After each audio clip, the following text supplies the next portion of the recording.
ಹಣ್ಣುಗಳ ರಾಜ ಮಾವಿನ ಹಣ್ಣು. ಆದ್ದರಿಂದ ಇಂದು ನಾನು ಈ ಮಾವಿನ ಹಣ್ಣುಗಳಿಂದ ಮ್ಯಾಂಗೋ ಮಿಲ್ಕ್ ಶೇಕ್ ಮಾಡ್ತಾಯಿದ್ದೀನಿ.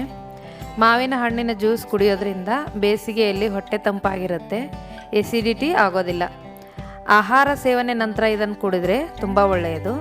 ಈ ಮ್ಯಾಂಗೋ ಮಿಲ್ಕ್ ಶೇಕ್ ಚಿಕ್ಕ ಮಕ್ಕಳಿಂದ ಹಿಡಿದು ದೊಡ್ಡವರವರೆಗೂ ಎಲ್ಲರೂ ಇಷ್ಟಪಡ್ತಾರೆ. ರೆಡಿಮೇಡ್ ಮಾವಿನ ಹಣ್ಣು ಜ್ಯೂಸ್ ಆರೋಗ್ಯಕ್ಕೆ ಅಷ್ಟು ಒಳ್ಳೆಯದಲ್ಲ. ಇದರ ಬದಲು ಮನೆಯಲ್ಲಿಯೇ ಈ ಥರ ಮ್ಯಾಂಗೋ ಮಿಲ್ಕ್ ಶೇಕ್ ಮಾಡಿ ಕುಡಿಯೋದ್ರಿಂದ ಆರೋಗ್ಯಕ್ಕೆ ಕೂಡ ತುಂಬ ಒಳ್ಳೆಯದು. ಹಾಗಾದರೆ ತಡವೇಕೆ ಬನ್ನಿ, ಈ ಮ್ಯಾಂಗೋ ಮಿಲ್ಕ್ ಶೇಕ್ ಹೇಗೆ ಮಾಡೋದೆಂದು ತಿಳಿಯಲು ಈ ವಿಡಿಯೋ ಪೂರ್ತಿಯಾಗಿ ನೋಡಿ. ಆದರೆ ಅದಕ್ಕೂ ಮೊದಲು ನಮಸ್ಕಾರ, ಪಾಕಶಾಸ್ತ್ರ ಚಾನಲ್ಗೆ ಸ್ವಾಗತ. ನಾನು ಸುರೇಖಾ ತಳ್ವಾರ್. ನಮ್ಮ ಚಾನಲ್ಗೆ ಸಬ್ಸ್ಕ್ರೈಬ್ ಮಾಡಿಲ್ಲ ಅಂದರೆ ದಯವಿಟ್ಟು ಸಬ್ಸ್ಕ್ರೈಬ್ ಮಾಡಿ, ಹಾಗೆ ಪಕ್ಕದಲ್ಲಿರೋ ಬೆಲ್ಲೈಕನ್ ಪ್ರೆಸ್ ಮಾಡಿ. ಬೆಲ್ಲೈಕನ್ ಪ್ರೆಸ್ ಮಾಡೋದ್ರಿಂದ ನಮ್ಮ ಹೊಸ ವಿಡಿಯೋಗಳ ನೋಟಿಫಿಕೇಷನ್ ನಿಮಗೆ ಬರುತ್ತೆ. ಬನ್ನಿ ಮ್ಯಾಂಗೋ ಮಿಲ್ಕ್ ಶೇಕ್ ಯಾವ ಥರ ಮಾಡೋದು ಅಂತ ನೋಡ್ಕೊಳ್ಳೋಣ. ನಾನೀಗ ಮಾವಿನ ಹಣ್ಣಿನ ಈ ತುಂಬನ್ನ ನಾನು ಕಟ್ ಮಾಡಿ ತೆಗಿತಾ ಇದ್ದೀನಿ. ಈಗ ನಾನು ಈ ಥರ ಸ್ಲೈಸಸ್ನ ಕಟ್ ಮಾಡ್ಕೊಂಡಿದ್ದೀನಿ. ನಿಮ್ಗೆ ಯಾವ ಥರ ಈಜಿನೋ ನೀವು ಕಟ್ ಮಾಡ್ಕೋಬಹುದು. ನಾನು ಈ ಥರ ಕಟ್ ಮಾಡೋದು ಈಜಿ ಅಂತ ನಾನು ಈ ಥರನ ಕಟ್ ಮಾಡಿ ತೋರಿಸ್ತಾ ಇದ್ದೀನಿ. ನೋಡಿ, ಪೂರ್ತಿ ಹಣ್ಣಾಗಿರೋ ಮಾವಿನ ಹಣ್ಣು ತೊಗೊಂಡಿದ್ದೀನಿ. ಈ ಥರ ಹಣ್ಣಾಗಿರೋ ಮಾವಿನ ಹಣ್ಣಲ್ಲಿ ಮಿಲ್ಕ್ ಶೇಕ್ ತುಂಬ ಟೇಸ್ಟ್ ಚೆನ್ನಾಗಾಗುತ್ತೆ.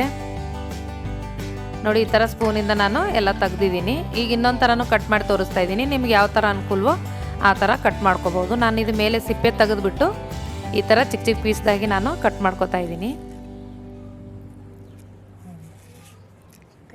ನೋಡಿ, ಈಗ 2 ಮಾವಿನ ಹಣ್ಣು ನಾನು ಕಟ್ ಮಾಡಿ ಇಟ್ಕೊಂಡಿದ್ದೀನಿ. ಈಗ ಮಿಲ್ಕ್ ಶೇಕ್ ಯಾವ ಥರ ಮಾಡೋದು ಅಂತ ನೋಡೋಣ. ನಾನು ಮಿಕ್ಸಿ ಜಾರ್ ತೊಗೊಂಡಿದ್ದೀನಿ. ಈ ಮಿಕ್ಸಿ ಜಾರ್ ದೊಡ್ಡ ಸೈಜ್ ತೊಗೊಳ್ಳಿ, ಚೆನ್ನಾಗಿರುತ್ತೆ ಜ್ಯೂಸ್ ಮಾಡೋದಕ್ಕೆ. ಈಗೆಲ್ಲ ಕಟ್ ಮಾಡಿಟ್ಟಿರೋ ಮಾವಿನ ಹಣ್ಣು ಹಾಕ್ತಾಯಿದ್ದೀನಿ ಈ ಜ್ಯೂಸ್ ಜಾರಲ್ಲಿ.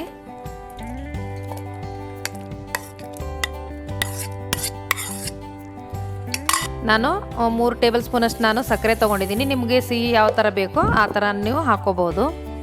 ನೋಡಿ, ನಾನೀಗ ಇದು 2 ಮಾತ್ರ ನಾನೀಗ ಮಿಕ್ಸಿ ಮಾಡ್ಕೊಂಬಂದಿದ್ದೀನಿ. ಇದಾದಮೇಲೆ ಹಾಲು ಹಾಕಿ ಮಾಡಿದ್ರೆ ಚೆನ್ನಾಗಿರುತ್ತೆ. ಈಗ ನಾನು 1 ಗ್ಲಾಸ್ ಅಷ್ಟು ನಾನು ಇದಕ್ಕೆ ಹಾಲು ಹಾಕ್ತಾಯಿದ್ದೀನಿ. ಇದಕ್ಕೆ ನಾನೀಗ ಐಸ್ ಕ್ಯೂಬ್ಸ್ ಹಾಕ್ತಾಯಿದ್ದೀನಿ. ಇದು ಹಾಕಿದ್ಮೇಲೆ ಮಿಕ್ಸಿ ನಾವು ಉಲ್ಟಾ ರನ್ ಮಾಡಿಕೊಂಡು ಜ್ಯೂಸ್ ಮಾಡ್ಕೋಬೇಕು. ಆವಾಗಲೇ ಮಿಲ್ಕ್ ಶೇಕ್ ಚೆನ್ನಾಗಾಗೋದು. ನೋಡಿ, ಈಗ ಎಷ್ಟು ಚೆನ್ನಾಗಿ ರೆಡಿಯಾಗಿದೆ ಮಿಲ್ಕ್ ಶೇಕು. ಐಸ್ ಕ್ಯೂಬ್ಸ್ ಹಾಕೋದ್ರಿಂದ ಈ ಥರ ಸ್ವಲ್ಪ ಗಟ್ಟಿಗೆ ಬರುತ್ತೆ. ನೋಡಿ, ನಾನೀಗ ಗ್ಲಾಸಲ್ಲಿ ಸರ್ವ್ ಮಾಡ್ತಾಯಿದ್ದೀನಿ.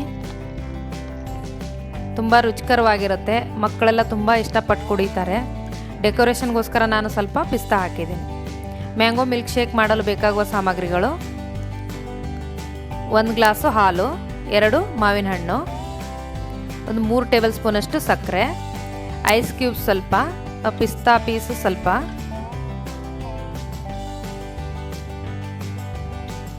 ಈ ವಿಡಿಯೋ ನಿಮಗೆ ಇಷ್ಟವಾದರೆ ಲೈಕ್ ಮಾಡಿ, ಶೇರ್ ಮಾಡಿ, ಸಬ್ಸ್ಕ್ರೈಬ್ ಮಾಡಿ, ಹಾಗೆ ಪಕ್ಕದಲ್ಲಿರೋ ಬೆಲ್ ಐಕನ್ ಪ್ರೆಸ್ ಮಾಡಿ. ಧನ್ಯವಾದಗಳು.